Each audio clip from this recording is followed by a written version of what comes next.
1, 2.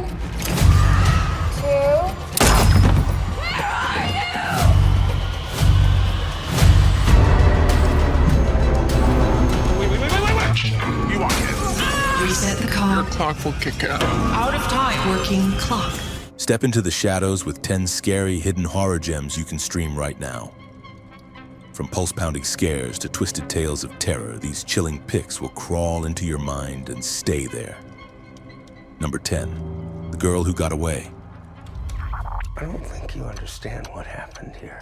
Are you sure there's nothing you want to tell me, Chris? I'm fine. Christina Bowden thought she left her worst nightmare behind, until Elizabeth Caulfield, the female serial killer who abducted 5 children decades earlier, breaks free from prison with one target at the top of her list. The only victim who survived. 2 decades after those horrors, Christina is rebuilding her life as a school teacher and preparing to adopt, hoping to replace a lost past with purpose. But as people close to her begin to die in brutal, cryptic ways, suspicion and dread gather around her like shadows in a storm. Michael Morrissey directs this chilling horror thriller, threading atmospheric dread through slow burn tension. What makes it unnerving is the ambiguity. She may never have truly escaped. The Girl Who Got Away is a haunting tale of trauma resurfacing and the fine line between survivor and suspect. Number 9, The Tortured. You're gonna feel everything. From now until the moment you die. Here we go. Craig and Elise Landry live a quiet suburban life until their young son is kidnapped and murdered, shattering their world in an instant. When the justice system delivers a sentence far too lenient for the monster responsible, the grieving parents take matters into their own hands. Fueled by fury and sorrow, they abduct the killer and imprison him in a secluded cabin, determined to make him suffer. But as the days drag on and the line between justice and cruelty begins to blur, their tormentor's silence starts to unravel a terrifying truth. Directed by Robert Lieberman, The Tortured is a merciless descent into vengeance where grief becomes a weapon and morality rots in isolation. It's a bleak, relentless experience that feeds on the darkest corners of parental pain. Number 8, Dark Was the Night. Something lives in our woods, and it's looking for food, and it found us. Sheriff Paul Shields returns to his fraying hometown of Maiden Woods hoping for a fresh start, still haunted by a family tragedy. But all seems calm until disappearances ripple through the nearby forest. When loggers vanish without a trace and strange hoof-shaped footprints appear around town, Paul and his newly arrived deputy Donnie Saunders plunge into a nightmare neither could anticipate. As they chase signs through the snow-clad woods and claw marks in the bark, a chilling truth surfaces. Something ancient and monstrous is stalking their lives. The film blends rural dread and personal sorrow into creature horror with a slow burn tension. It's unsettling, atmospheric, and pulses with dread as the line between folklore and reality begins to crack. Number 7, A House on the Bayou. Ashes to ashes, dust to dust. Jessica and John Chambers arrive at a secluded Louisiana mansion with their daughter Anna, seeking to mend their fractured marriage after John's affair comes to light. What begins as a quiet family retreat quickly shifts when 2 unsettling locals, Isaac and his grandpappy, turn up uninvited under the guise of dinner guests. As subtle manipulations escalate into psychological terror, the veneer of hospitality peels back to reveal a darker, supernatural agenda lurking beneath the bayou's still waters. Directed and written by Alex Macaulay, the film weaves domestic woes with Southern Gothic dread and moral unraveling. It lingers in the mind as a twisted meditation on betrayal, control, and the horrifying cost of secrets. Number 6, Brooklyn 45. You're not gonna drag us into the dark with you. This madness is over. This war is over. Old war-torn friendships rekindle in a dusky Brooklyn parlor when 5 World War II veterans reunite to support their grieving commander in the wake of personal tragedy. They gather around cocktails and candlelight, and under Clive Hochstadter's insistence, they attempt a seance to contact his late wife, opening a spectral door they never meant to touch. When whispers bleed through walls, doors lock themselves, and allegiances shift like shadows. Trust fractures and guilt rises to haunt every soul in the room. Brooklyn 45 is a real-time chamber horror that traps its characters in a claustrophobic conduit between war guilt, the supernatural, and the past's bleeding echo. Number 5, Abrubtio.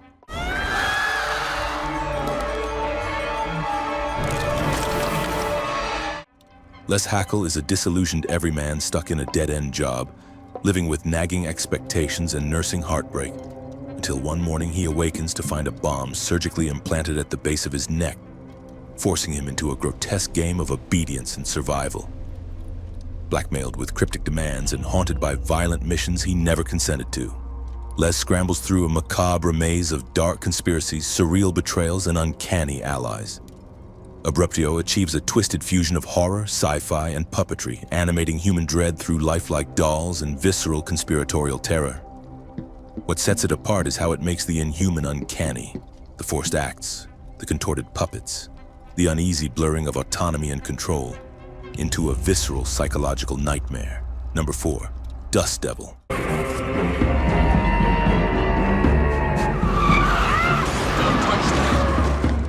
Wendy Robinson flees her troubled marriage and drives into the South African desert, where she picks up a mysterious hitchhiker named Hitch, oblivious to the fact she's invited a demon to ride shotgun. He's no ordinary man, but a shape-shifting entity known among locals as the Dust Devil, feeding on sorrow and ritual, compelled to kill in order to maintain his supernatural existence. As Wendy's husband trails her across the desert and a haunted police sergeant investigates a string of ritual murders, the desert's blistering heat becomes a hallucinatory battleground for possession, fate, and the grotesque. Dust Devil merges mythic dread with visceral horror, its arid landscapes breathing an eldritch life of their own. Number 3, I Am Not a Serial Killer. Ted Bundy said that after you killed somebody, if you had enough time with them... Shut up! Shut up! 16-year-old John Wayne Cleaver struggles under the weight of his own dark impulses. Diagnosed as a sociopath, he has constructed rigid rules and rituals to prevent himself from crossing the line he both fears and feels drawn toward. He works at his mother's funeral home, where death is always close, and obsesses over serial killer psychology to stay one step ahead of his own urges.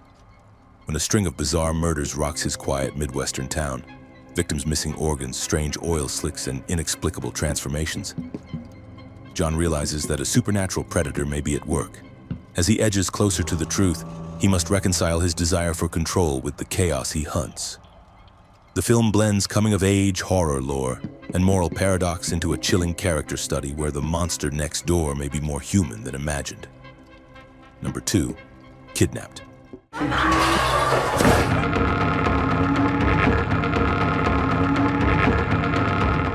Jaime, Marta, and their teenage daughter, Isa, move into their dream home in a gated Madrid suburb, hoping for a fresh start, only to have their first night ignited by unspeakable terror.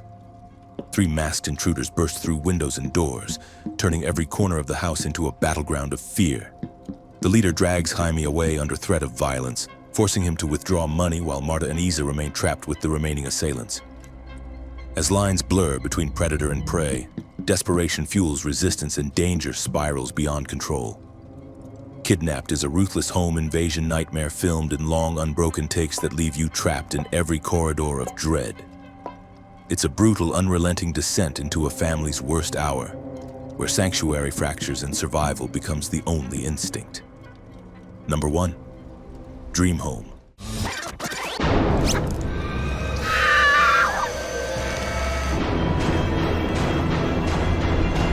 Chung Lai-shung is a driven young professional in Hong Kong who claws and scrapes to save enough money to buy her dream apartment perched above Victoria Harbor. When escalating real estate prices, medical bills for her father, and property deal betrayals push her over the edge, she hatches a murderous scheme to force her way into the home she desires. With each brutal kill in the apartment complex, the cost of her ambition becomes drenched in blood and horror. Dream Home is a savage fusion of social satire and slasher excess, exposing the cruelty of economic desperation through graphic spectacle. It lingers like a fever dream, where aspiration morphs into vengeance and the home you fight for may become your tomb. Here are 4 other movies you have to see. Clock. Out of time. Behind the engine. You want it? Reset the car. Clock will kick out. Out of time. Working.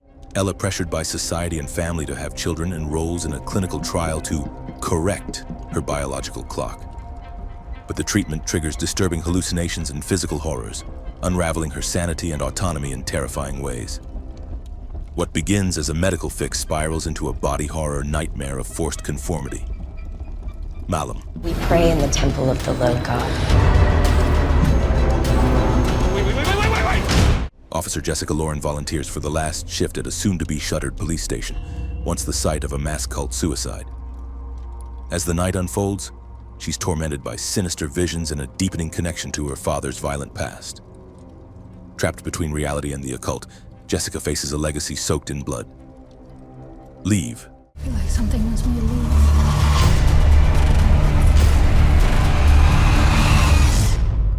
A young woman abandoned as a baby in a cemetery returns to Norway to uncover the mystery of her origins. Her search awakens a vengeful spirit, warning her to leave before she exposes long-buried family secrets. The closer she gets to the truth, the more the dead refuse to stay buried. Subspecies 5, Bloodrise.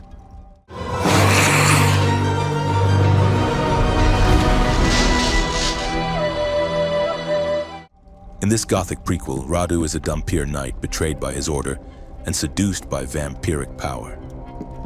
His descent into darkness begins as he seeks vengeance and a cursed relic tied to his bloodline. Blood-soaked and tragic, it's the origin story of one of horror's most enduring vampires.